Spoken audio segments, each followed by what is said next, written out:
Hey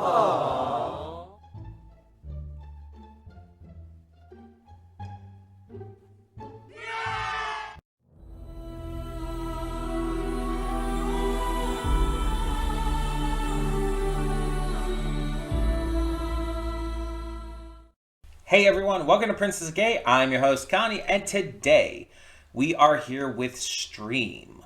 This is just released yesterday, I believe, as of when I'm recording this. I'm recording this on Wednesday. So it would have came out on Tuesday. You're seeing this on Sunday, but this is a donation reward for Venom and is a movie that I found out about um like suddenly and out of nowhere, and just was like instantly hyped cuz this movie seems like it might be flying too close to the sun, if you know what I mean. There's way too much to be hyped about, and the problem is I haven't seen anyone talking about this. And that almost kind of scares me that the marketing was probably not great. But it also worries me because I'm concerned that because people aren't talking about it, people aren't going to know it even exists, and it's just not going to do well. Despite having all the potential in the world. Because this movie is made by many of the same people, most of the same people who make the Terrifier films. Hence, in the cold open, me bringing out my copy of Terrifier. Um, it's the same crew. Um, Art the Clown's actor David Howard Thorne is in this.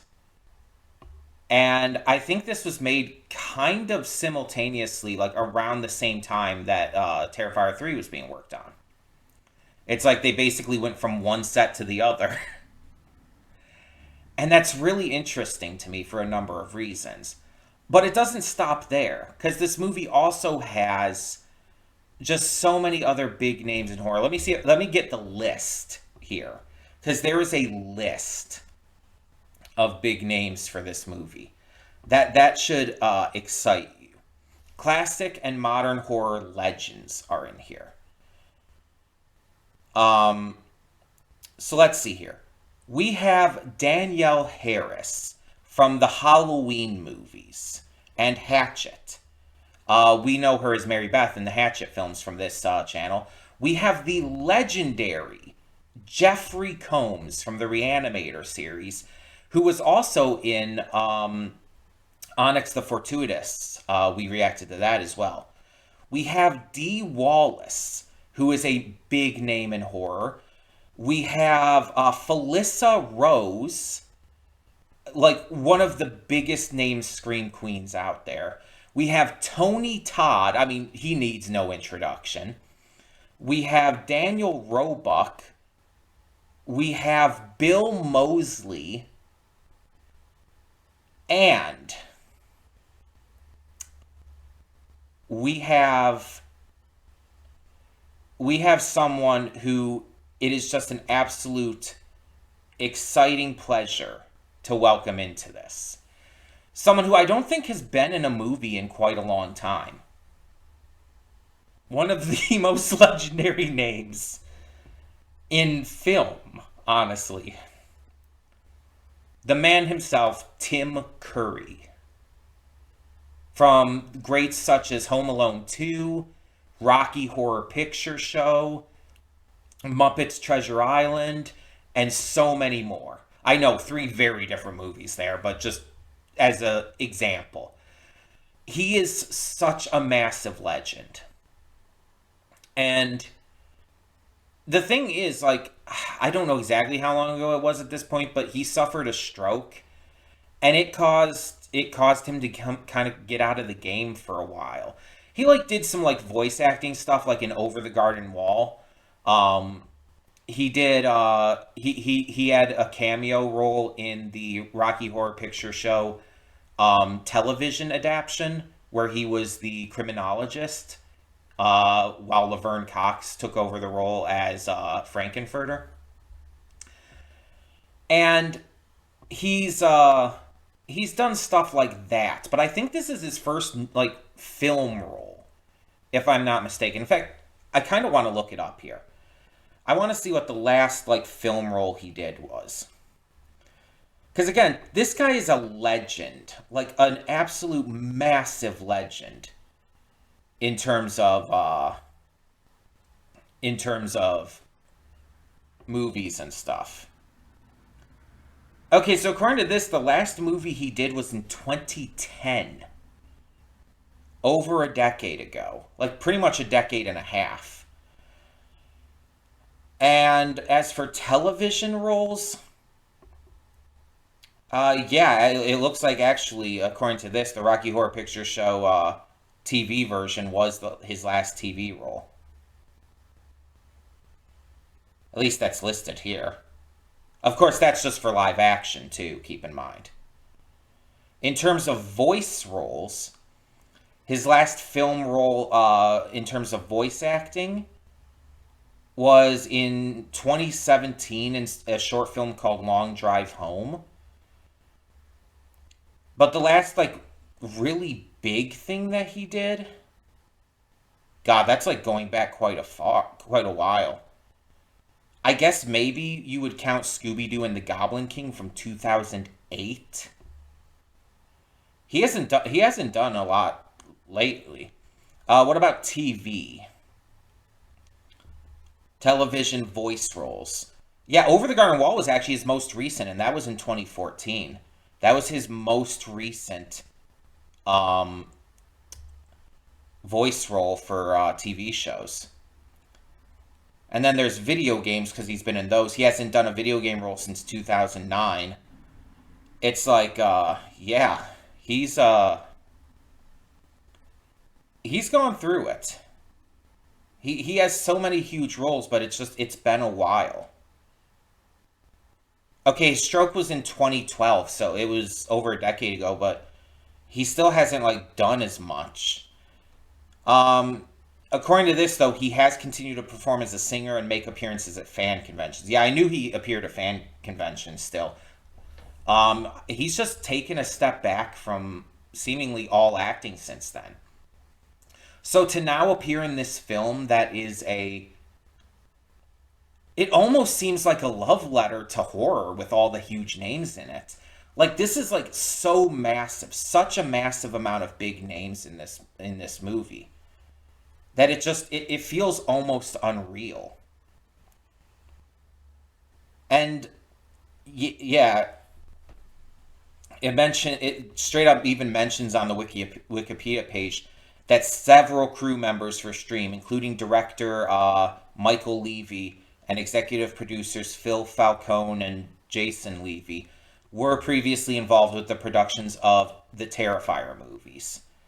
So it's like, this is a big deal. This is just like a really big deal, and it should be a bigger deal than it is.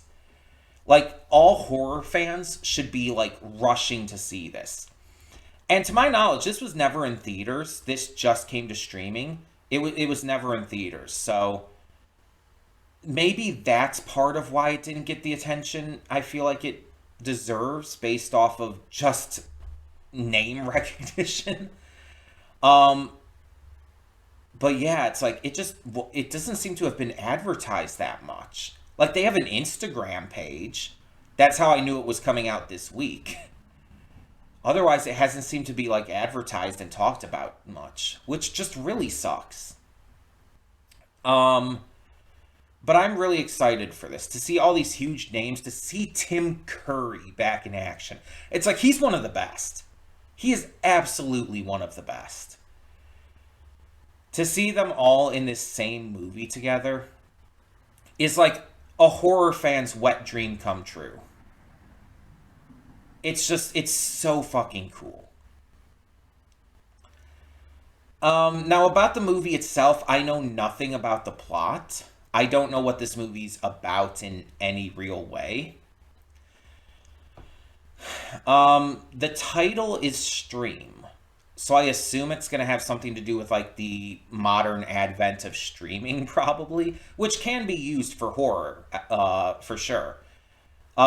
They've definitely taken like modern, like internet culture and made horror films out of it. There's this one horror film I saw called Cam that was about a cam girl. And it's like, oh, this sounds like it would be stupid and cringy. And there were some parts of it that were. But it was actually surprisingly good and surprisingly poignant. And that almost caught me off guard a bit. They can definitely make good horror based on this stuff. Now, I don't know if this movie's going to be good. I genuinely don't know because I haven't seen it yet. And I don't know what the plot's even about, so I can't even say on that level. But if nothing else, like it should at least be seen as something that's, again, probably just a love letter to the franchise, to the not the franchise, the genre. Like with all these big names in it, it's like, and considering these crew members who made the Terrifier films, which are massive, I have high hopes. Like seriously, did you hear Terrifier 3 made drastically more in its first weekend than the first two Terrifier films made altogether? That's insane. That's not normal. That's how much hype was surrounding this film, and that's how much people wanted this after the first two. The first two did that well, made Art the Clown into such a massive horror icon, made David Howard Thornton into a massive icon, that the third one just became the number one movie in America, literally. That's not exaggeration. Like, it's doing better in theaters right now than Beetlejuice or Joker Folie à Deux. No one would have ever seen that coming. But that's so cool. The number one movie in theaters currently is an independent movie. And I'm just kind of hoping this one lives up to how much I love Terrifier. I don't want this to be the same thing, though. I don't want this to be another, like, goofy splatter film. Like, I love that Terrifier gets that. I love that Terrifier is so good at that. But I don't want this movie to just be the same thing. Goofy splatter films have their audience, but I want to see range in not only what David Howard Thornton can do as an actor, but in what these producers, directors, and everyone can do in terms of making a movie.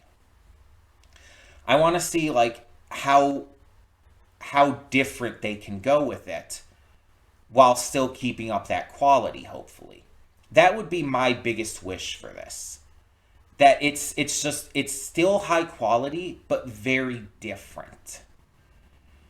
And hell, this might end up being one of those like independent horror films that just kind of flies under the radar, but is extremely good, like Onyx the Fortuitous and Talisman of Souls. That movie completely flew under the radar, but was really good. And also had Jeffrey Combs in it, so hey. So that's fun in its own right. But yeah, I'm very excited for this. I hope that you all are too. We're going to get into this and hope for the best. Let's see what this movie has in store.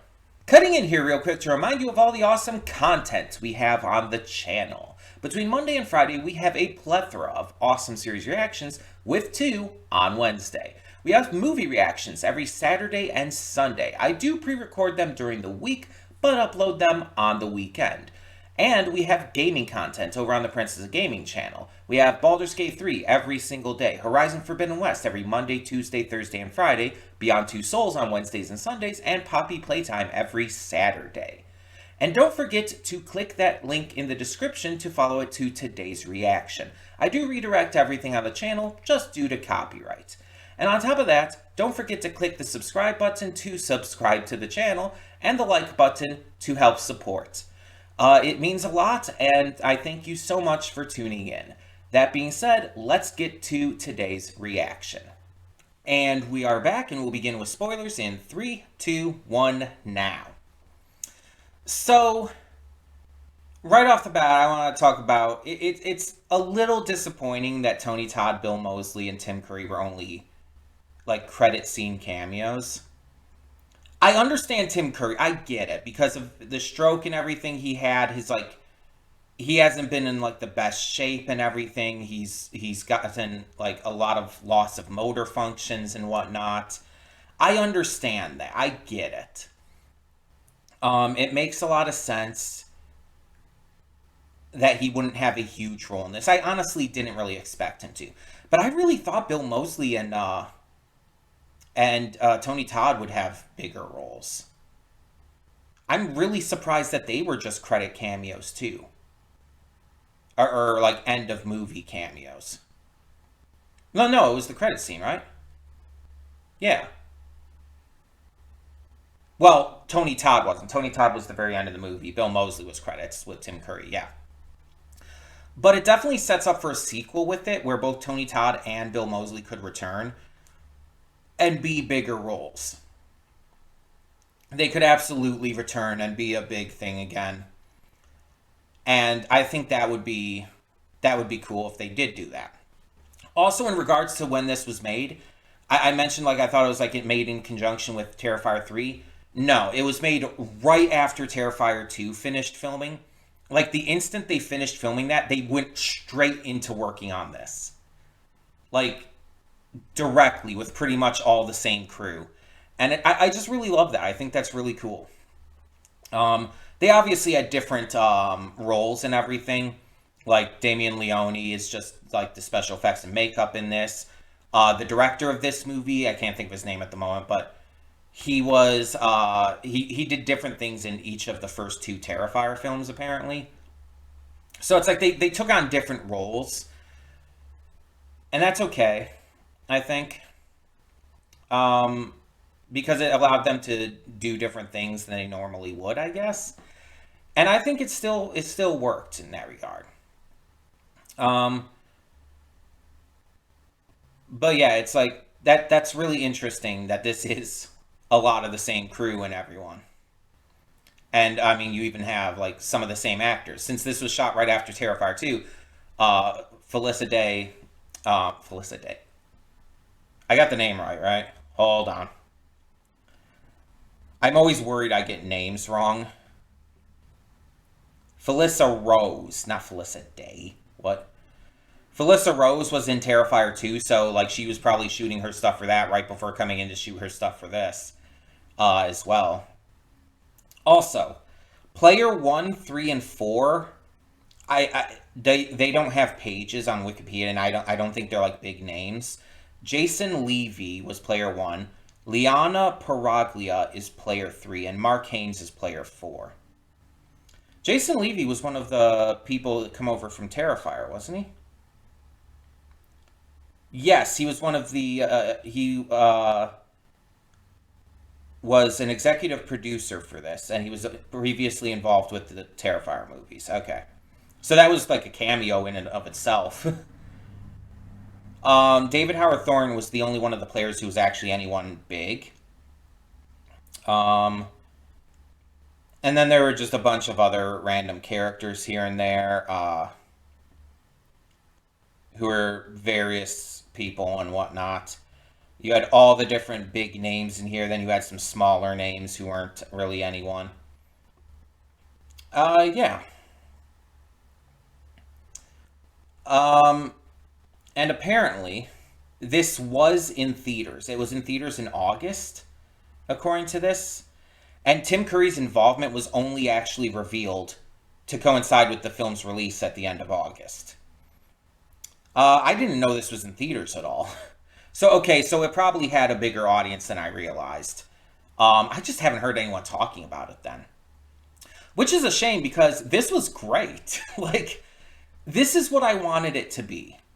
It was notably different from Terrifier. It wasn't just a splatter film, but it also did have the notable gore effects. It just wasn't a splatter film about it. It did have more of a story, But the story was still very bare bones and basic. It wasn't like this grand, amazingly written thing. It was a very basic story with an all star cast and really great effects. And I didn't really expect anything else. That's the thing. I didn't expect this to be like the next like masterpiece of filmmaking. I just wanted this to be fun. I wanted it to be interesting and entertaining. And the concept of like death on demand, I guess you could say, of like killings and stuff being like broadcast is not a new concept. Like I don't even think it's a new concept in terms of like streaming the content. The difference here is just the way it's executed, really. The execution of the concept in this particular version of it.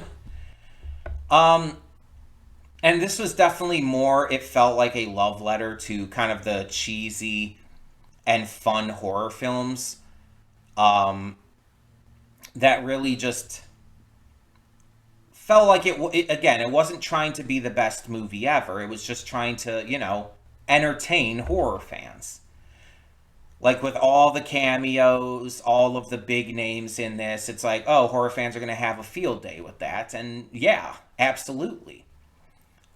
On top of that, you have just the great gore effects that you expect from Terrifier coming into here. You have the fun scenarios, creative kills. It's like it's just wonderful.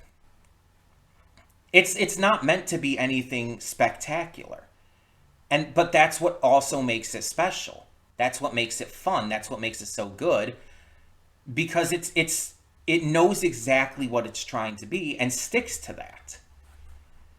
And I feel like movies have forgotten how to do that nowadays. So many films are trying to be like the next big thing. So many directors are trying to make the next Titanic, the next I don't know, what's another really huge movie like that? The next Avatar. Not The Last Airbender, I'm talking about the blue people.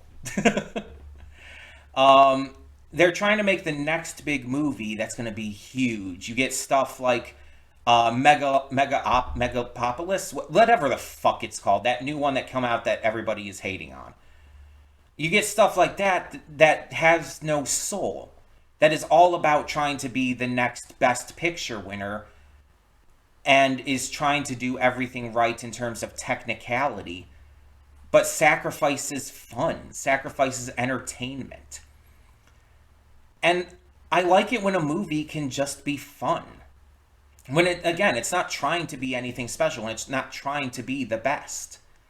It's just like, we're just going to have fun with this and make what we want to make. That's why it's such a relief that, Damien Leone and the team on Terrifier 3 turned down the big studios.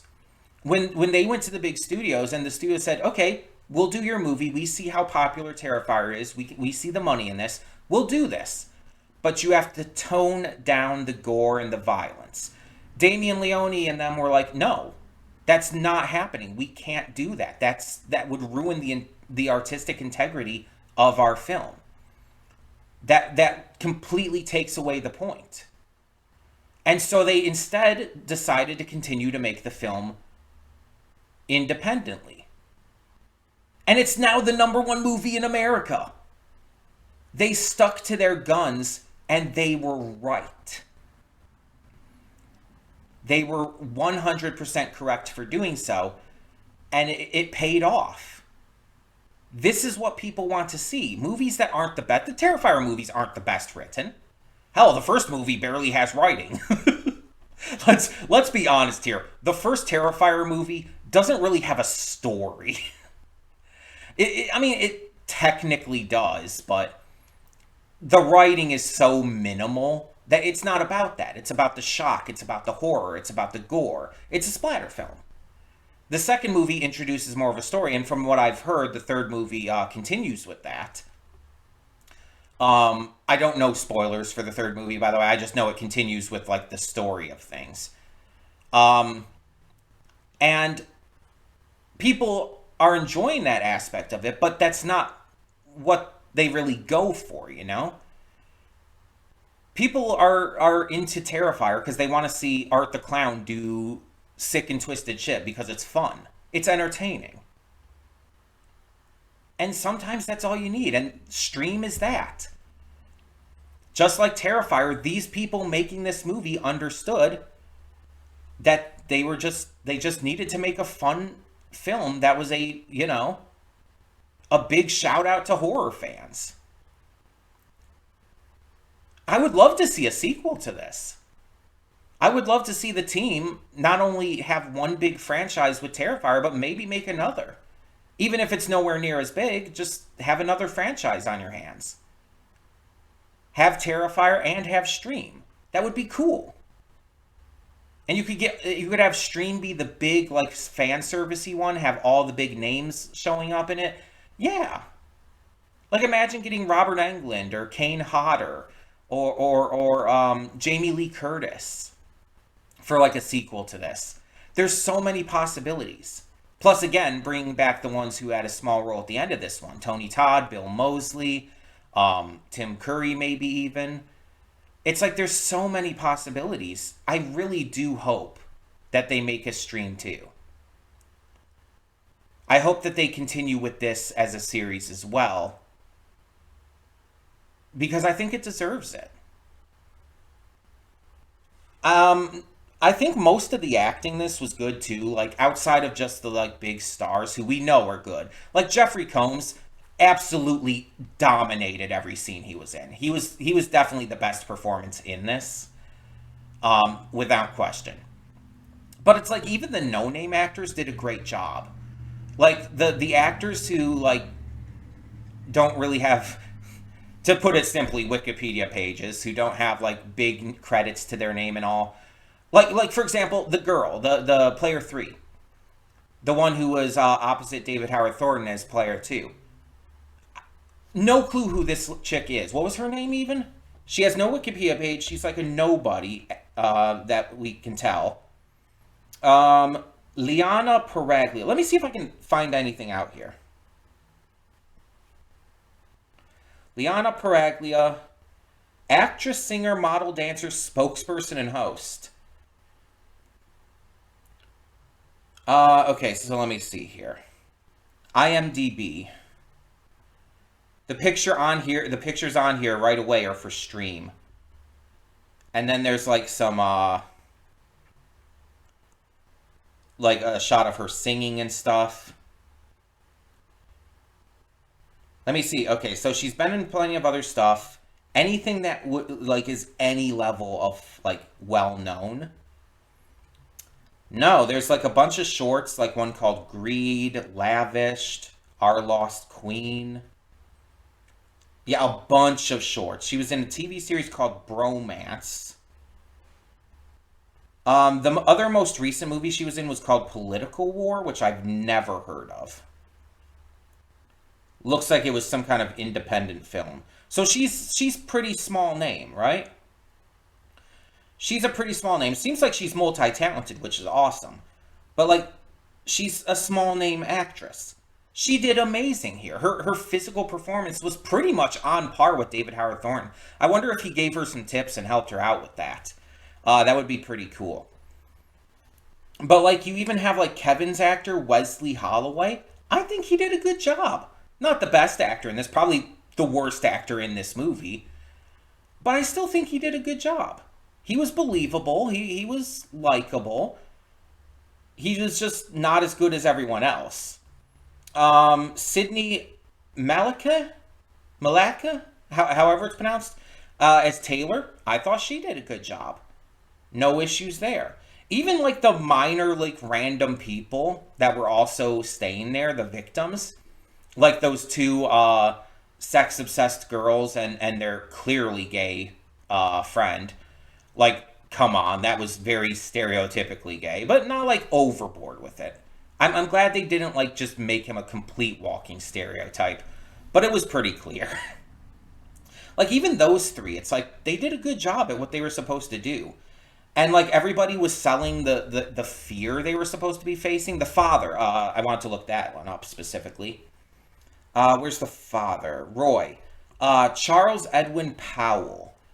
It's like, who is this guy? He doesn't have a Wikipedia page either. It's like, I don't know who this actor is.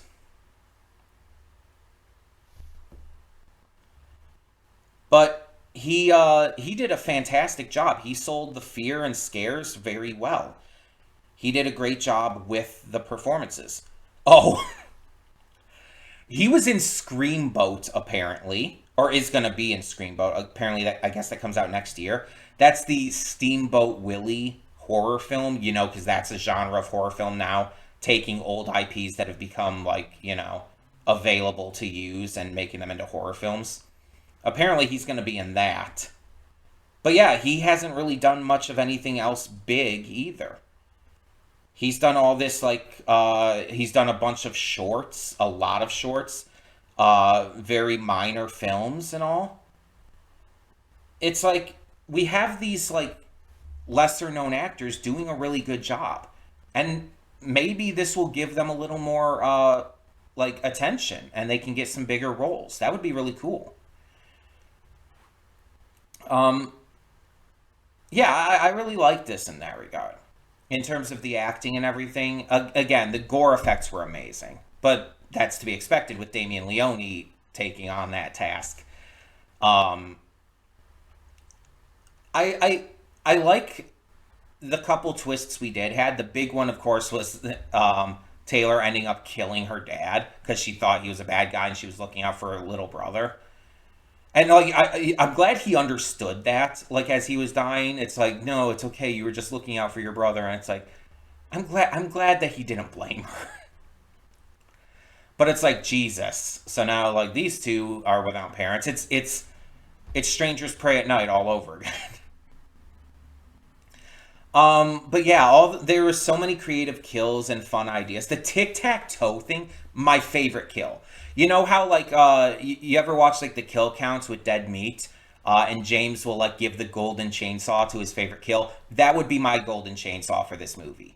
The tic tac toe kill was so fucking creative and funny. It's like it was stupid, it was ridiculous, but it was funny as hell. It was so good. It was so good.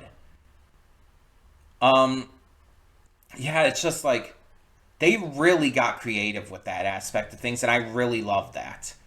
Because I've mentioned on the channel plenty of times before, I love creative kills. I like it when they like flex their creative muscles, their mind, when thinking up of how do we take out this character.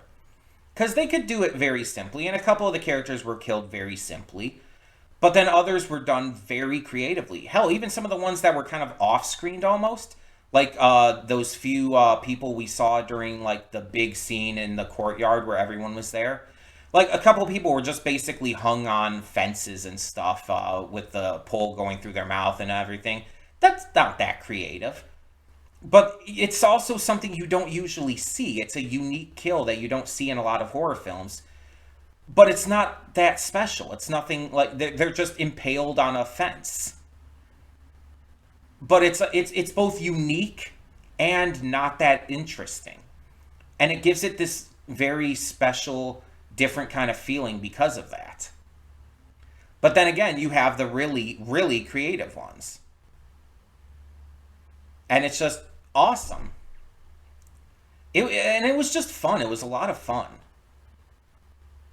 When you have the performances that you do, the big names that you do, and you just go ham on everything, it's an absolute blast. This movie just, it's not only that it impressed me, because only certain aspects impressed me, but again, it was about entertainment. It was about like, sending a kind of a love letter to fans of horror, and showing you like, yeah, you guys love all these amazing actors and actresses who we got for this film. Let's just have fun with it. Let's not worry about trying to make it like some big Oscar winning film, and let's just have a good time. And sometimes that's just what you need. Honestly, as weird as this might sound, this put me in a fucking great mood. Like, this just put me in a really great mood. I'm really happy after watching this because it was just such a fun, entertaining time. Sometimes horror can just be fun and entertaining. It doesn't have to be scary. It doesn't have to be intense. It doesn't have to be, again, this masterful psychological thing. Sometimes it can just be fun and entertaining. But tell me what you thought of Stream in the comments below, and thank you so much for tuning in. For now, I'm Connie, and I'm signing off. See y'all next time.